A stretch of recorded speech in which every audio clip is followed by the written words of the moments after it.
Good afternoon, everyone, and thanks for joining us. We will start with a short statement from the Secretary General and follow that with your questions. Yes, good afternoon. And we have just concluded our meeting of NATO foreign ministers halfway between the summit in The Hague and the next one in Ankara. We face real and lasting dangers. Russia continues its brutal war against Ukraine, increasingly targeting its people and critical infrastructure as winter sets in. Russia is also demonstrating increasingly reckless behavior when it comes to NATO, such as violating our airspace, conducting cyber attacks, and deploying spy ships to map allies' undersea infrastructure. These incidents underscore the need for unwavering vigilance. We must continue to respond with strength, unity, and resolve. A key focus today was defense investment. European allies and Canada are stepping up significantly, a welcome development that demonstrates our shared commitment. But we must do more, and all allies need to pull their weight to ensure that we are prepared and that the responsibility is fairly shared. Ministers discussed the planning underway to chart a credible path towards the commitment made in The Hague, investing 5% of GDP annually in defense. This will ensure we can develop and procure the core capabilities essential for our collective defense, including advanced systems for air defense. We reaffirmed that support to Ukraine counts towards this 5% target as it directly contributes to our own security. Allies shared updates on their national plans, highlighting how increased spending is translating into tangible enhancements, such as bolstering forces on the eastern flank and modernizing equipment. This is not just about numbers. It is about building a stronger, more adaptable alliance capable of deterring any aggression and defending every inch of Allied territory. As we implement these measures, we are also addressing hybrid threats, whether sabotage, cyber attacks, or other efforts to destabilize our societies. Turning to Ukraine, we all want the bloodshed to end, and I strongly welcome President Trump's continued efforts to bring about a just and lasting peace. This is vital for resolving this conflict, and we support the United States in leading this effort. And as negotiations proceed, we cannot waver in our commitment to Ukraine. Every single day, Russian missiles and drones cause death and destruction, leaving civilians without heat, light, and water as winter approaches. Ukraine's security is closely linked to our own. Our support must continue unabated to help Ukraine defend itself today and deter tomorrow, for their own sake and for ours. During today's NATO-Ukraine Council, Foreign Minister Sibiya briefed us on the latest developments, Ukraine's urgent requirements, and progress on the path to a durable peace. EU High Representative Kallas joined us, underscoring the close cooperation between NATO and the EU in bolstering Ukrainians' resilience. Our support is making a real difference on the ground. Through the prioritized Ukraine requirement list, Pearl, funded by allies, we are delivering essential lethal and non-lethal US capabilities, including desperately needed air defense, to help Ukraine hold the front line and protect its people. And today, we heard from allies who are committing more resources to support Ukraine through Pearl, including Canada, Germany, the Netherlands, Norway, and Poland. Now, over 2/3 of allies have committed to the program. And though not here for our meeting today, we heard from Australia and New Zealand, who will also contribute to Pearl, the first NATO partners to do so. And this means that allies and partners have already committed now really over $4 billion to Pearl, getting us on the track to the $5 billion for the full year. And this flow of aid is crucial. And I urge again all to accelerate their pledges, not just for this winter, but planning ahead also for 2026. Ukraine continues to show incredible resilience. Putin believes he can outlast us, but we are not going anywhere. Today is yet another clear sign that he is wrong. We are strengthening our support for Ukraine and increasing pressure on Russia. This includes countering Russia's shadow fleet and other measures to to pose strategic dilemmas for the Kremlin. Today, ministers reaffirmed our commitment to increasing defense investment, enhancing production and stepping up support for Ukraine. As we look to the Ankara summit, our priorities are clear. Investing in our security, strengthening our industry and sustaining our support for Ukraine so it has the means to endure this tough winter and beyond. Nobody wants peace more than Ukraine. And as we work hard for peace, we must continue to provide Ukraine with the tool to defend its sovereignty and achieve a lasting resolution. Finally, NATO is a defensive alliance. We will remain a defensive alliance, but make no mistake. We are ready and willing to do what it takes to protect our 1 billion people and secure our territory. Thank you, and I'm ready, of course, to take your questions. Okay, we'll start in the second row with Reuters. Thank you very much. Lily from Reuters. In the NATO strategic concept, the Allies agreed a few years ago that the Russian Federation is the most significant and direct threat to Allies' security and to peace and stability in the Euro-Atlantic area. Based on your discussions today, do you believe that all Allies, including the United States, still share this assessment that Russia is the most significant threat to the alliance? And what role will NATO have in future discussions, if they take place, over the European security architecture? Thank you. Well, on the first question, there's no reason to debate the outcome of the strategic concept. It's there, it stays there, and what I hear from all allies, that they're completely committed to that thinking and also making sure that we implement all the measures consistently with that notion and that strategy. To the second question, it has to do, of course, with the peace process. As I said yesterday, when it comes to NATO, if anything about NATO would be discussed as part of the peace process, that will be dealt separately, so no news on that. All right, going here to the third row, Anson. Hi. Hi. Secretary General Mattia Bagnoli, answer the National Italian News Agency. The Kremlin essentially said no to the latest US proposal, or at least this is what we read in the press. But I mean, we've been there before. It seems like Groundhog Day. Do you agree that with those that who think that this is basically some sort of a psyop operation from the Kremlin to derail the US sanctions and the EU plan on the frozen assets, so kicking the can down the road? And secondly, the Finnish President Alexander Stubb said in an interview that the conditions for a just peace in Ukraine are unlikely to be met. And do you share that assessment? Well, again, as I said a number of times, there is only one person in the whole world who was able to break the deadlock when it comes to the war in Ukraine, and that is the American President Donald J. Trump, and he did. He started in February to get engaged, and he is engaged up to and including today. And his team is engaged, including Steve Witkoff, Marco Rubio, and all the key players on the American side. And that's crucial, because in the end, the US is by far the biggest ally in NATO and the strongest nation on earth. And it's really up to them first to break that deadlock and then make sure that others follow.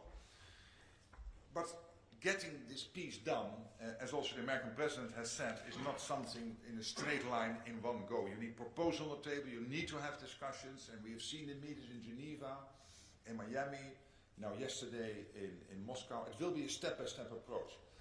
The last thing I want to do is to basically make it more difficult to get to a deal by commenting on every in-between step. I can assure you that NATO here, the headquarters, myself, my team, is closely coordinating with the White House, with State Department, with all the relevant players on the American side to be of maximum help in this process, because we find it crucial.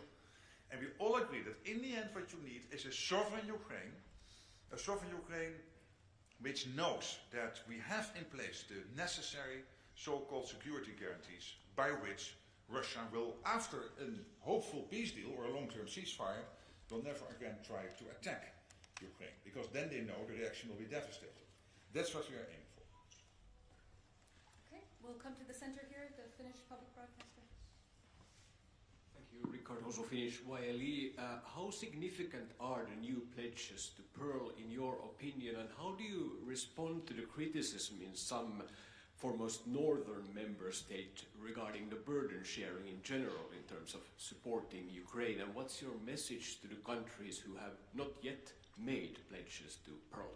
Thank you. Yes, the number of countries not yet having made pledges to Pearl is really limited. As I said, over two-thirds of allies have now made pledges. We know that one or two, it's cooking at the moment in the government circles, and we have reason to believe there will be a positive outcome. So it's only a handful of nations now, a little over a handful, not having yet committed to the program. So that's the good news. I also understand the northern allies and others like the Netherlands or Canada or Germany saying, hey, listen guys, we need to spread the burden fairly. We need burden sharing here. But the fact that also today, I think it is in total 6 countries, maybe even 7, depending on some final decisions in their capital, have committed to the Pearl program, is also testimony that we are getting there. And that the burden sharing is now in a much better place than it was only, let's say, 4 or 6 weeks ago. And the fact that now even New Zealand and Australia, and they are not in NATO, they are close NATO partnered through the Indo-Pacific for cooperation, but they are not in NATO, that they have also now committed to the program is really great news. And it gives us the sustained flow of weapons into Ukraine from essential US stockpiles, and it's also a signal to Vladimir Vladimirovich Putin, we are not going anywhere. We are here to stay. We are here to make sure that Ukraine has what it needs going forward. And in itself, that's also putting pressure on the Russians, because they know, losing 20,000 of their soldiers a month now in Ukraine, that we will keep on supporting Ukraine going forward. All right, let's see, Euronews in the 4th row towards the center. Thank you, Shona Murray from Euronews. Can you tell us a little bit about the conversations in the room, or the consensus, whether there was one in relation to the use of immobilised Russian state assets? Obviously, we know there's the announcement from the Commission today. There's some countries there that have assets, like France, the UK, Canada, aside from Belgium, and the US had obviously had plans initially to use them. So tell us a little bit about the conversations and whether you think there should be a reparations loan using them. Thanks.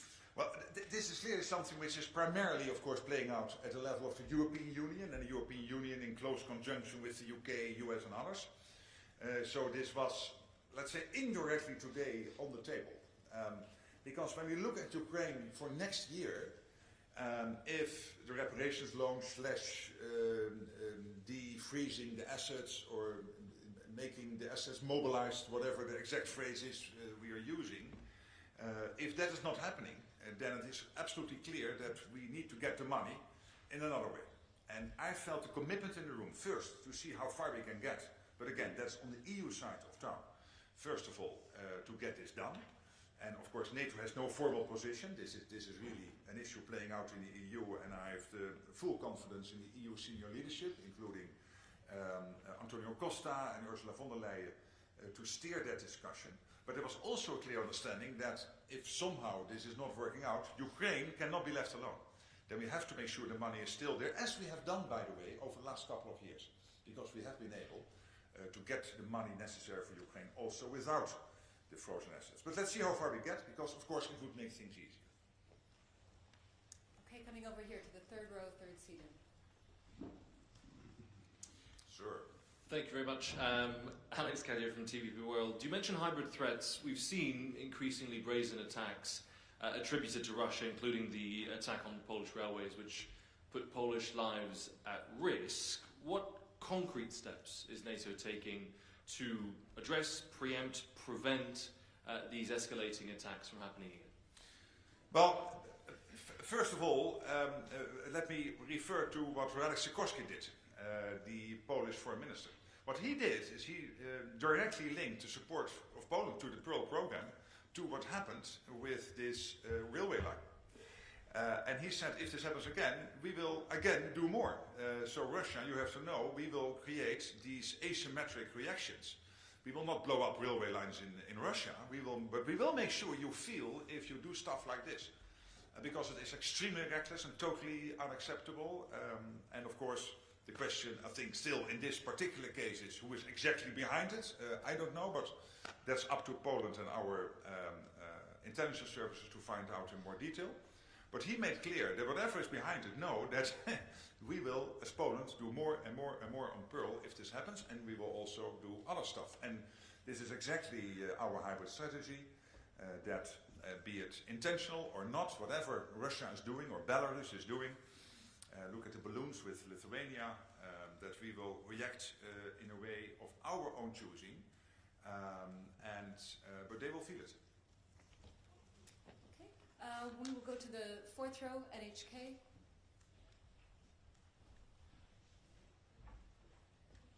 Satya from NHK, the public TV station of Japan. Thank you. Hello.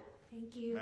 I'd like to ask about the annual report on China that has been endorsed today by the ministers, I believe. Could you share with us what new concerns were raised by the allies? What you see in the debate about China for some time now in NATO, and today was, I think, also testimony of that, is that we see China closely working together with Russia, North Korea and Iran when it comes to enabling Russia's war effort in Ukraine. China can be seen as one of the key enablers, maybe even the key enabler of Russia when it comes to the war effort in Ukraine. By sanction circumvention, by dual-use goods deliveries, and also by other means. At the same time, we see China rapidly building up its own armed forces with a lack of transparency. There's a total lack of transparency. And what we do know is that even with the lack of transparency is that they will get to 1,000 nuclear warheads by the end of the decade, that they have now more Navy ships sailing than the United States. They have, of course, a big shipbuilding industry. They have, anyway, a largely huge developed defense industrial base. We have some of the biggest defense industrial companies in the world now are from China. 5 to 10 years ago, you would find none. Now you find a couple in the top 10.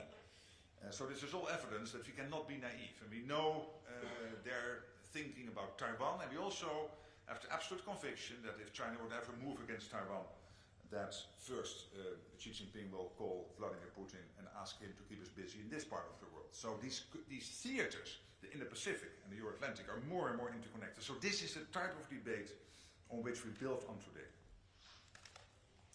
All right, let's come here to the second row. We'll have first Moldova. Thanks. Good afternoon. Yulia Servan, Journal TV, Republic of Moldova. Mr. Secretary General, the airspace of the Republic of Moldova was repeatedly violated by Russian drones, and the risk is very high right now for the citizens. Are there any concrete measures that allies can take in order to protect our airspace?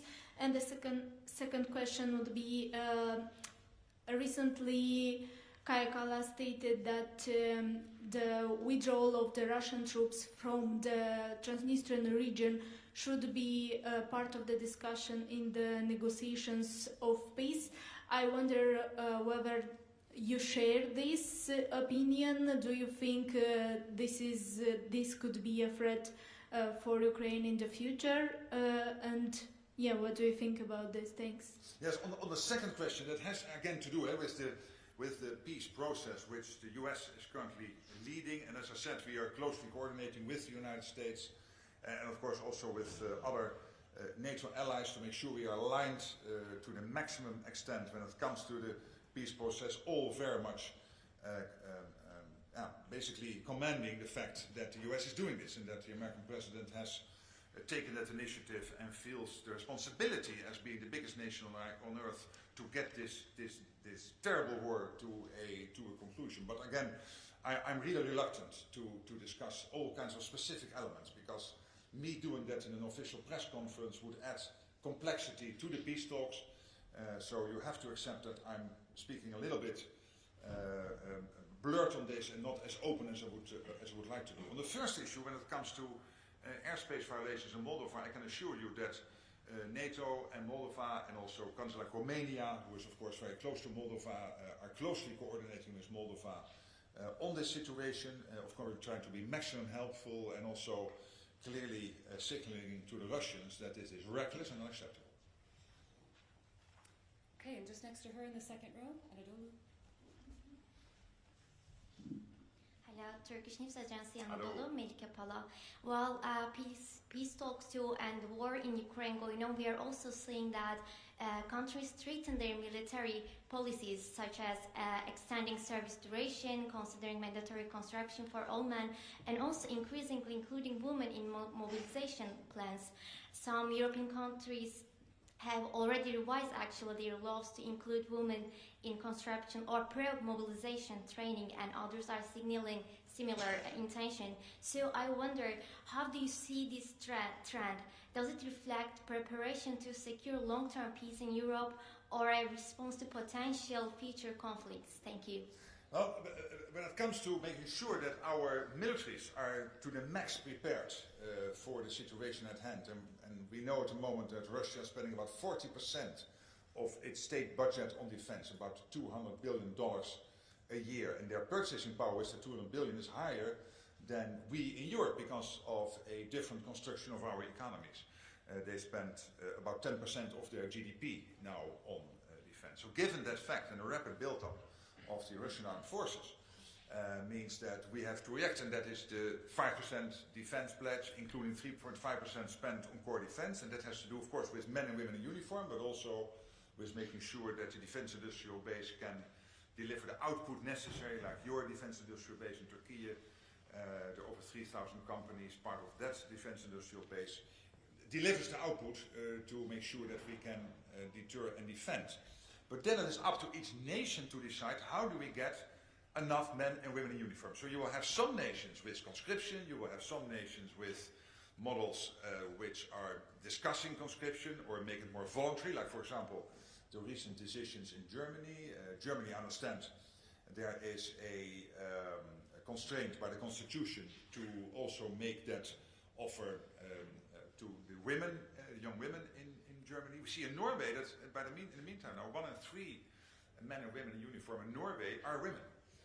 So this is rapidly building up. But in the end, it's up to each nation. What we will look at consistently is our nations delivering what they promise to do when it comes to interoperability, command and control, and when it comes to your specific question, the capability targets, including the size of the armed forces and industrial output. And of course the money spent on that. But then those specific decisions are up to each country. Okay, we have time for a few more. We'll go to the fourth row on the aisle. Union, Ukraine, Dmytro Klitschko. Let's imagine the negotiations break down, both sides continue fighting, and USA stops supplying weapons to Ukraine even for money. Do you have a plan B for this? Thank you. Well, I do not. No, I don't think that plan B we have to think about. Because the US is very consistent in support for Ukraine, like all NATO allies are very consistent. Of course, what the US told us is we want to supply Ukraine with the necessary weapons, both lethal and non-lethal, but we expect Europeans and Canadians to step up when it comes to the paying for it, and that's this Pearl program, where the US is delivering the necessary weapons, including the air defense systems and the PAC-3 missiles for the Patriot systems, but also for the other air defense systems, and all the other stuff and all the military gear you need to stay as strong as possible in the fight, paid for by European and Canadian allies. And that's the big program which started in July, and at the moment already 4 billion, and I think by the end of the year 5 billion of that supply will have been delivered to Ukraine, critical material. But I have no reason to think that we have to prepare for those eventualities. Okay, third row in the center here.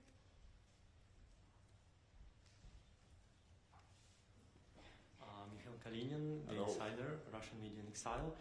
So my question is, what real pressure can NATO put on Russia to end the war, and why should it work? Because by now we don't see that Russia is ready to end the war, and nothing seems to work.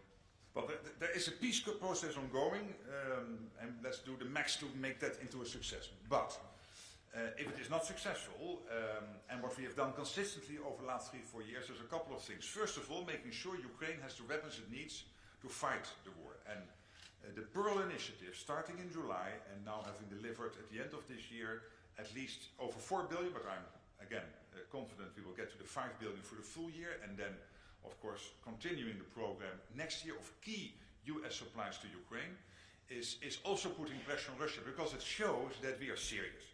As I said, we are not going anywhere. We are serious. We will make sure that Ukraine has what it needs to stay in the fight. Secondly, we have the economic sanctions, which are having an impact on the Russian economy. There's only so much Putin can do to paper that over. To a certain extent, with some sovereign assets and whatever he has, he can try to give the impression to the Russian people that all is fine. But we know that increasingly it is hollowing out. And he is getting to the end of the line when it comes to these ways of covering up for the huge economic impact of the sanctions. Thirdly, what we are doing is indeed, when it comes to the shadow fleet, for example, increasingly taking action to make sure that we make it more difficult for the shadow fleet to sail. And if they pose a threat to the environment or to whatever vital infrastructure we have in our part of the world, that we'll make sure that we intervene. And that's what we are doing. And all of this is putting pressure, of course, on the Russians, and we will continue doing so. And whenever there is a creative idea to do more, we will do more. But I feel all allies really being extremely motivated to get this done. And just next to him in the third row here.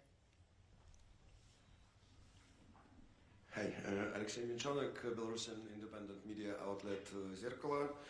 Relations between the United States and Belarus are going to improve. Now Washington has a special envoy for Belarus. In your opinion, shouldn't NATO also improve relations with Belarus? Could this help to separate the country from Russia? Well, I commend the American initiatives to see how that relationship can be improved, and I'm in contact with the special envoy, who is a specialist on this, who is doing great work, who is also working on getting some of the people freed who are still in Belarusian custody. So all of this is positive. And of course, if other nations could help, we will. But at the moment, I think it is really important that the US is taking this initiative. Okay, and final question, we'll go over here to Deutsche Welle. Ksenia Polska, Deutsche Welle for Ukrainian and Russian service. Thank you very much for the floor. So you talked about what is already being done to put pressure on Russia, but I would like to know, you are familiar with the matter of the talks. I know you don't want to talk about the details very much, but do you know whether the Russian position, thanks to your American counterparts, has moved a tiny bit closer to the Ukrainian position within these days, thanks to all these measures that are being taken? And also, what should the next steps by NATO and the European Union, the allies and partners, be to actually make sure that at some point, and we hope sometime soon, both Russia and Ukraine sit at the table? To your first question, I survived 14 years of Dutch media, and they're really tough. So I recognize the sort of question you ask, and I really respect it. But I will not get into it, because it still would get me into commenting on a process which I think benefits from me not commenting on it. So I will not do that. When it comes to the second question, we have to continue the pressure on Russia, because we do not know whether the peace process will eventually lead to a successful outcome. If so, we all pray for it. That will be fantastic, in a way where Ukraine is going forward as a sovereign nation, where Ukraine will be able to defend itself by its own armed forces, by credible security guarantees, so that other than what happened after the Minsk agreement, Russia will not try again post such a potential peace agreement. And that means continuing the flow of weapons, continuing the economic pressure, and therefore changing the calculus of President Putin, for him to understand that there is no way out, that eventually he will have to compromise. Be it now, hopefully, and if not, in the near future. Thank you. Thank you all so much, and have a good afternoon. Have a great afternoon. Thank you.